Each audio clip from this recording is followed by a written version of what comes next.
بسم اللہ الرحمن الرحیم۔ السلام علیکم ناظرین، آج کا ٹاپک ہمارا کافی ہی امپورٹنٹ ہے اور میں نے کافی محنت کی ہے اس پہ۔ آپ کو بتاؤں گا کہ ریکارڈ آف رائٹس یعنی رجسٹر حقداران زمین مثل میادی کو ایک تو کیسے پڑھا جاتا ہے۔ اب یہ ہمارے پاس جو سامنے موجود ہے اس میں کافی ساری چیزیں ہیں، یہ کھیوٹ کھتونی اور یہ جو نام لکھے ہیں کافی سارے نام ہیں، یہ کون سے نام ہیں، اور اس کے بعد جو سامنے شیئرز لکھے ہوئے ہیں 124 حصہ، 185 حصہ، پھر 309 ہے، 2448 ہے، یہ حصہ یہ کون سے حصے ہیں، یہ کیا چیز ہے، ان کو کیلکولیشن کیسے کی ہے۔ میں نے ایک پراپر جو ہے ورڈ کی فائل بنائی ہے جس میں میں آپ کو بلکہ بتا بھی دیتا ہوں۔ یہ دیکھ سکتے ہیں کہ میں نے یہ جو ہے کیلکولیشن کی ہے، 2448 کیا ہے، 9 مرلہ کیسے نکلا، 309 کیا ہے، کافی ٹائم لگا کے تو آپ کو انشاءاللہ سمجھ آ جائے گا، لیکن یہ ویڈیو پوری اینڈ تک اگر آپ دیکھیں گے تو تب ہی پاسبلٹی ہے آپ کو سمجھنے میں۔ پھر یہ مقبوضہ مالکان کیا ہے، یہ نام کیا ہے، یہ 381 کیا ہے، یہ 0-9 کیا ہے، پھر یہ شیئر کیا ہے، پھر یہ انہوں نے جو 10-1-37 فٹ جو لکھا ہوا ہے یہ کیا ہے، پھر یہ کیا چیز لکھی ہوئی ہے اور یہ فرد اصل میں ہے کیا تھا، پھر یہ جو رائٹنگ لکھی ہوئی ہے اس کے بارے میں بھی انشاءاللہ آپ سے ڈسکس کروں گا۔ تو سٹارٹ کرتے ہیں سب سے، اور ایک اور چیز آپ کو بتاؤں گا کہ یہ سیکشن کون سی ڈیل کرتی ہے۔ تھوڑی سی ویڈیو لمبی ہو جائے گی لیکن آپ کو دیکھیں گے تو انشاءاللہ آپ کو سمجھ آئے گی۔ یہ دیکھیں، رجسٹر حقداران زمین مثل میادی، اس کو انگلش میں ریکارڈ آف رائٹس کہا جاتا ہے۔ آگے لکھا ہوا ہے مثل میادی یعنی پیریوڈیکل ریکارڈ۔ اب پیریوڈیکل ریکارڈ ہے، یہ 4 سال بعد جو ہے یہ ترتیب دیا جاتا ہے، اس کو جمع بندی بھی کہا جاتا ہے۔ اس کو جو سیکشن ڈیل کرتی ہے وہ میں آپ کو بتا دوں، یہ سیکشن ڈیل کرتی ہے اس کی 39 لینڈ ریونیو ایکٹ 1967 کی، جس میں بتایا گیا ہے کہ ریکارڈ آف رائٹس میں کون کون سے جو ہیں وہ سٹیٹمنٹس ہیں، جو کون کون سے ڈاکومنٹس انکلوڈ ہوتے ہیں۔ تو یہاں پہ لکھا ہوا ہے record of rights for an shall include following documents, یعنی کہ ایک تو کہ لینڈ اونرز کی ڈیٹیل آئے گی، ٹیننٹس کی آئے گی، کرایہ داروں کی آئے گی، کتنا کرایہ وصول کرتے ہیں، یعنی کہ مطلب کون کون جو ہے وہ اس کے وصول کرنے کا حقدار ہے، کرایہ، پروفٹس اور پروڈیوس کا، اور اس کی nature and extent of the interest of the those person, ان کا وہ کس حد تک وہ جو ہے وہ اس کا وہ حقدار ہے۔ یہ کافی ساری چیز اس پہ لینڈ ریونیو ہے، ریٹس ہے، یہ میں آپ کو سمپل سا بتانا تھا، ابھی پریکٹیکلی جو ہے میں آپ کو کھول کے بتاؤں گا۔ دوبارہ اس پہ لے چلتا ہوں ریکارڈ آف رائٹس پہ۔ اس کے بعد جو سیکشن 41 ہے، اس میں بھی پیریوڈیکل ریکارڈ کے بارے میں بتایا گیا ہے کہ کلیکٹر کا کیا کام ہے کہ وہ پٹواری کے ذریعے مینٹین کرے گا، لیکن سمپل تھوڑا سا یہ یہاں پہ حوالہ دینا تھا، اس کی ان ڈیپتھ نہیں جاتا، ان ڈیپتھ میں اس کے ریکارڈ آف رائٹس میں جاؤں گا، آپ کو بتاتا ہوں۔ تو یہ تو ہو گیا محال ہو گیا، موضع ہو گیا، ہر گاؤں کا، ہر اس میں ایک اسٹیٹ کا ایک جو ہے وہ ریکارڈ آف رائٹس ترتیب دیا جا سکتا ہے، تو اس میں جو ہے وہ جو بھی آپ کا علاقہ ہے وہ ہو گیا۔ اب جہاں پہ یہ لکھا ہوا ہے موری غزن، یہ موری غزن کا موضع تھا، اس کا یہ ریکارڈ آف رائٹس ہے اس علاقے کا۔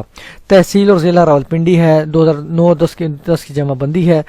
اب یہاں پہ چلتے ہیں، یہ کھیوٹ نمبر ہے، یہ کھتونی نمبر، اس کو بھی چھوڑ دیتے ہیں۔ یہاں پہ آ گیا جی بحوالہ انتقال نمبر 20163، یہ انتقال نمبر کون سا ہے؟ ہر چیز کا، ہر جب بھی رائٹس ٹرانسفر ہوتے ہیں، بے شک وہ مورٹگیج کے تھرو ہوں، بے شک وہ سیل کے تھرو ہوں، بے شک وہ لیزی اگر کسی کو اپوائنٹ کیا گیا ہو نومینیٹ، تو کوئی بھی آپ نے یا ٹرانسفر کی اونرشپ ٹرانسفر کی گئی ہو تو وہ انتقال ہوتا ہے، میوٹیشن ہوتی ہے، پراپرٹی ٹرانسفر ہوتی ہے۔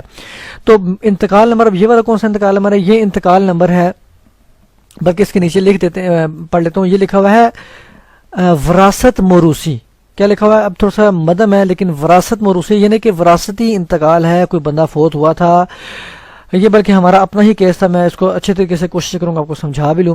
یہ میرے عزیز سے ان کی وفات ہوئی تھی، ان کی میری نانی آپ سمجھ لیں، ان کی وفات کے بعد ان کے بیٹے وغیرہ جو بھی وارثان تھے، تو وارثان کے نام انتقال ہوا، ان کی والدہ کے نام جو بھی پراپرٹی تھی، تو اب یہ وراثتی انتقال ہے۔ اس کا مطلب ہے اس انتقال کے تحت ان کے نام یہ پراپرٹی جو بھی ان کا شیئرز تھا، جتنا بھی شیئرز تھا اس پراپرٹی میں، وہ ان کے اپنے اپنے شیئر جو ہیں وہ ٹرانسفر ہوئے اس انتقال کے تحت۔ یہ تو انتقال ہو گیا اس والا کہ اس کے انتقال کے تحت ہوا۔ اب یہ جو نام لکھے ہوئے ہیں، یہ میں آلریڈی جیسے بتا چکا ہوں کہ یہ ورثاء کے نام ہیں اس متوفیہ کے جو فوت ہوئی تھی۔ اب ان کی وفات کے بعد یہ وارثان آگے جن کے جتنے شیئرز تھے، اب تمام ورثان کے نہیں ہے بلکہ جنہوں نے اپنا اپنا شیئر سرنڈر کرنا تھا، چونکہ ایک کئی جو ہے تھے وارثان، انہوں نے ایک کے حق میں دستبردار ہونا تھا۔ یہ رجسٹری بھی میں نے خود ہی تیار کی تھی، تمام کافی اس میں کام میں نے کیا تھا، تو یہ انہوں نے دستبردار ہونا تھا اس کے ایک اپنے جو ہے وارث کے حق میں، جو دیگر وارثان میں سے ایک تھا، باقی وارثان نے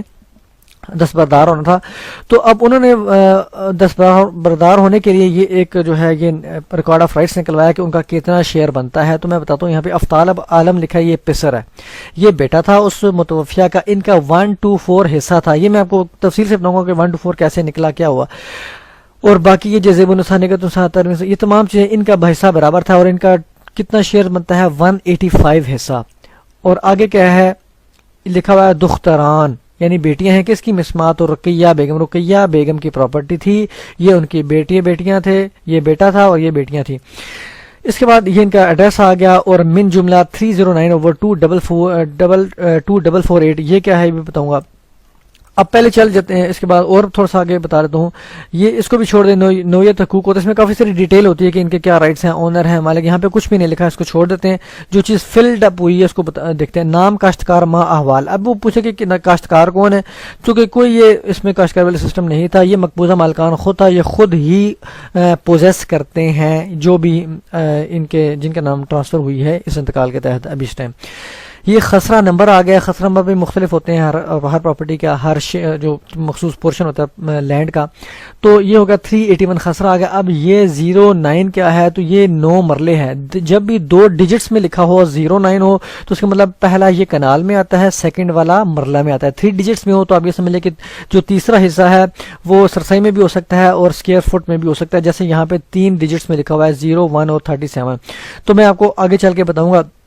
تو یہ 9 مرلے ہیں. اب آگے اس کو پڑھ لیتے ہیں. کیلکولیشن میں تھوڑا سا اینڈ پہ جا کے بتاؤں گا تاکہ آپ جو ہے بور بھی نہ ہو, شروع میں اب سمجھ لیں کہ اصل میں ہے کیا. اب یہاں پہ لکھا ہوا ہے رقبہ ہزا اندر حدود کینٹونمنٹ بورڈ ہے. یہ پٹواری لکھ کے دے رہا ہے کہ یہ جو رقبہ ہے یہ کس حدود میں آتا ہے, دیہاتی ہے, کینٹونمنٹ بورڈ کا ہے. اب یہاں پہ لکھا ہوا ہے فرد برائے دست برداری, فرد برائے دست برداری جاری کیا گیا ہے. یعنی کہ اب ہر فرد کو جب بھی آپ جاری کرواتے ہیں اس کی مختلف پرپزز ہو سکتے ہیں. آپ ضمانت کے لیے بھی جاری کروا سکتے ہیں, کسی کی ضمانت دینی ہے, آپ نے اگر رہن کے طور پر رکھوانی ہے اپنی پراپرٹی تو فرد وہ لکھے گا پٹواری کے فرد برائے رہن جاری کیا گیا ہے. مختارنامہ عامہ ایگزیکیوٹ کروانا ہے کسی کے حق میں تو وہ لکھے گا جی فرد برائے مختارنامہ عام جاری کیا گیا ہے. اگر کسی کو سیل آؤٹ کرنی ہے پراپرٹی تو وہ لکھے گا فرد برائے بے جاری کیا گیا ہے. تو مختلف پرپزز ہو سکتے ہیں. اس کے بعد لکھا ہوا ہے دستبردار گرندہ. دستبردار گرندہ ہوتا ہے وہ ہوتا ہے جس کے حق میں دستبرداری کی جا رہی ہے.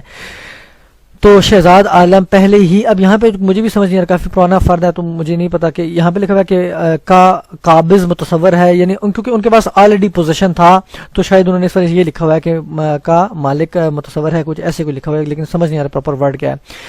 تو اب یہ بھی آپ کو بتاؤں گا یہ کیا لکھا ہے. یہاں اس کو دیکھ لیتے ہیں. نقل با مطابق اصل درست ہے. یہ پڑھواری حسب طلب زبانی, یعنی زبانی طلب کیا گیا. کس نے, شہزاد عالم ولد سراج الدین شہدہ نے زبانی اس کو ریکویسٹ کی کہ آپ ہمیں جو فرد دے دیں اس انتقال کا کو نقل حضا مرتب کر کے. اب یہاں پہ مجھے پراپر سمجھ نہیں کیا لکھا ہوا ہے, حوالے کی لکھتے ہیں, ہر جو ہے فرد اپنی اپنی ورڈنگ لکھتا ہے. اب یہاں پہ لکھا ہوا ہے اجرت حسب ضابطہ وصول پائی, یعنی جو بھی فیس تھی وہ حسب ضابطہ وصول. یہ پٹواری نے جو ہے اس پہ اسٹیمپ لگا دی, اپنی ریپٹ نمبر لکھ دی کہ اس ریپٹ نمبر کے جاری کیا گیا, ڈیٹ لکھ دی, تاریخ اجرا لکھ دی کہ اس ڈیٹ کو یہ جاری کیا گیا. یہ تو میں نے آپ کو بتا دیا جو اس میں لکھت پڑھت تھی ساری. اب چلتے ہیں اس کی کیلکولیشن پہ. یہ 124 کیا ہے, 184 کیا ہے اور یہ چیزیں کیا ہیں. تو سب سے پہلے آپ کو سمجھنے کے لیے ہم اس خسر نمبر کو دیکھتے ہیں. خسر نمبر ہے 381 اور آگے لکھا ہے 09. اب 09 ہے 9 مرلے. تو پہلے 9 مرلے کو دیکھ لیتے ہیں کیونکہ یہ چھوٹا سا خسرہ ہے, اس میں سمپل 9 مرلے تھے صرف. تو 9 مرلے کو ہم یہ 2448 میں کیسے کنورٹ کیا انہوں پٹواری نے, ہم اس کو آپ کو جو ہے وہ لے چلتے ہیں ورڈ کی فائل میں. تو سب سے پہلے دیکھ لیتے ہیں کہ 2448 کیا ہے. تو 2448 جو ہے یہ آیا ہے 9 مرلہ سے, اس خسرے کی میئرنگ ہے.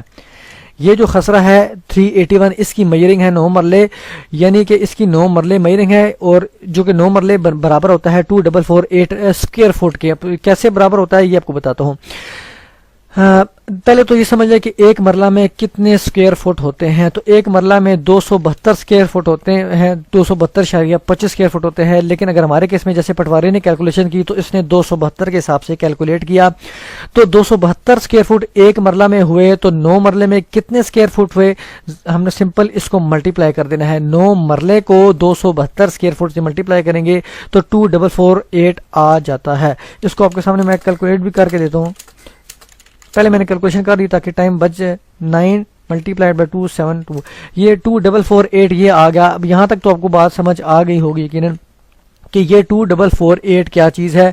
یہ دیکھ سکتے ہیں یعنی کہ ٹوٹل جو انہوں نے کیلکولیشن کی ہے یہ اسکیئر فٹ میں کی, کوئی چھوٹی تھی اس کو سمجھنے میں بھی آسانی ہوتی ہے, چھوٹا سا خسرہ نمبر تھا. اب 2448 تو آپ کو سمجھ آ گیا کہ 2448 اسکیئر فٹ ایک اس خسرے کی ٹوٹل میئرنگ ہے, یعنی 2448 اسکیئر فٹ یا 9 مرلہ. تو یہ تو ہو گیا. اب یہ کیا چیز ہے 124 اور 185. اب یہ بھی انہوں نے اسکیئر فٹ میں ہی ان کے شیئرز لکھے ہیں کہ ان کا اتنا شیئرز ہے, ان کا اتنا شیئرز ہے, 124 اسکیئر فٹ, 185 اسکیئر فٹ. تو جب ہم ان دونوں اسکیئر فٹس کو اس کو پلس کریں گے تو 309 بنے گا. تو میں دوبارہ ورڈ کی فائل میں چل لیتا ہوں. اب یہ جو ہے یہ 309 کیسے آیا, 309 اوور 2448 یہ کیسے آیا. تو 309 ہم کیسے لے کے آئیں گے, 124 شیئر کو جو میں آلریڈی بتا چکا ہوں اوپر کہ ان کا کتنا شیئر تھا, اس وارثان کا, ان وارثان کا کتنا تھا. جب ہم ان کو پلس کریں گے تو 309 بنے گا. تو 309 شیئرز یعنی 309 اسکیئر فٹ, اس میں سے یہ ٹوٹل اسکیئر فٹ ہو گیا. ان کا حصہ 309 اسکیئر فٹ آ گیا جو ابھی دستبردار کیا جانا مقصود ہے, جو بھی پراپرٹی ہے جتنی بھی فٹ ہے, ٹھیک ہے نا, جو بھی مالک تھے. اب یہ تو ہو گیا 309 اسکیئر فٹ ان کا. اب 309 اسکیئر فٹ تو ہمیں سمجھ آ گئی, لیکن پٹواری نے یہاں پہ 309 اسکیئر فٹ شیئر کے بعد ہمیں اس کو مرلہ میں بھی کنورٹ کر کے دیا ہے, اسکیئر فٹوں میں بھی کنورٹ کر کے دیا ہے کہ یہ لکھا ہے کہ ان کا ٹوٹل جو 309 اسکیئر فٹ بنتا تھا یہ ایک مرلہ, یہاں پہ 0 لکھا ہے, یہ تو کنال میں آتا ہے تو کنال 0 تھا, اتنے بڑی پراپرٹی نہیں ہے. ایک مرلہ آ گیا اور یہ اسکیئر فٹ آ گیا 37, یہاں پہ فٹ بھی لکھا ہے, یہاں پہ اردو میں بھی لکھا ہے ایک مرلہ اور 37 مربع فٹ, ایسے کچھ لکھا ہوا ہے مربع فٹ. تو یہ کیسے آیا اس کو بھی آپ کو جو ہے کیلکولیشن کر کے بتاتا ہوں. ایک مرلہ جب ہم اس کو کنورٹ کریں گے 309 اسکیئر فٹ کو مرلاز میں, تو 309 کو ڈیوائڈ کریں گے 272 اسکیئر فٹ سے, کیونکہ ایک مرلہ میں 272 اسکیئر فٹ ہوتے ہیں. تو ان فٹوں کو ڈیوائڈ کریں گے ایک مرلے کے جو اسکیئر فٹ ہوتے ہیں اس سے, تو یہاں پہ ہمارے پاس ٹوٹل آ جائے گا مرلاز, کتنے مرلے میں آئے گا. تو جب ہم اس کو ڈیوائڈ کریں گے تو یہاں پہ بتا رہا ہے کہ جی ایک مرلہ اور 1.367 یعنی کہ 1.13 مرلہ. تو اب 1 مرلہ کو تو سمجھ آ رہا ہے کہ 1 مرلہ از اوکے, لیکن 136 یہ کیا چیز ہے 0.136. تو اس کو بھی ہم اسکیئر فٹس میں کنورٹ کرنے کے لیے میں دوبارہ کیلکولیٹر جو ہے اوپن کر دیتا ہوں. ایک مرلہ تو سمجھ آ گیا ایک مرلہ, لیکن یہ کتنے فٹ بنتا ہے اس کو بتا دیتے ہیں. تو اس کو ہم جب ہم کنورژن کریں گے اسکیئر فٹ میں تو ہم اس کو ملٹیپلائی کر دیں گے, اس کو ہم ملٹیپلائی کر دیں گے 272 اسکیئر فٹ سے, یہ 272 جو ایک مرلے میں ہوتا ہے. تو جب اس کو لکھتے ہیں 0.136029411764706, اس کو جب ہم ملٹیپلائی کریں گے 272 سے تو یہ ہمارے پاس پورا 37 آ جائے گا. تو یہ 37 اسکیئر فٹ آ جائے گا پورا, دیکھ لیں 37.0000. تو اس کا مطلب ہے 37 اسکیئر فٹ یہ برابر ہے اس کے, یہ جو اگلے والا پورشن ہے, یعنی 37 فٹ یہ آ گیا. اور ایک مرلہ تو ہم آلریڈی اس کو کنورٹ کر چکے تھے مرلہ میں, تو ایک مرلہ وہ والا ہو گیا اور 37 فٹ یہ والا ہوگا. تو آنسر ہمارے پاس کیا آ گیا, ایک مرلہ 37 اسکیئر فٹ. تو یہ دیکھ سکتے ہیں کہ یہاں پہ انہوں نے یہی چیز لکھی ہے کہ ایک مرلہ اور 37 اسکیئر فٹ. تو اس کا یہ ٹوٹل آپ کو امید ہے سمجھ آ گئی ہوگی کہ یہ کس طرح کس انتقال کے طرح یہ مالک بنے اب, اور جو ہے یہ تمام کیا چیزیں لکھی تھی اور میئرنگ کس طرح کیلکولیٹ کی گئی ہے.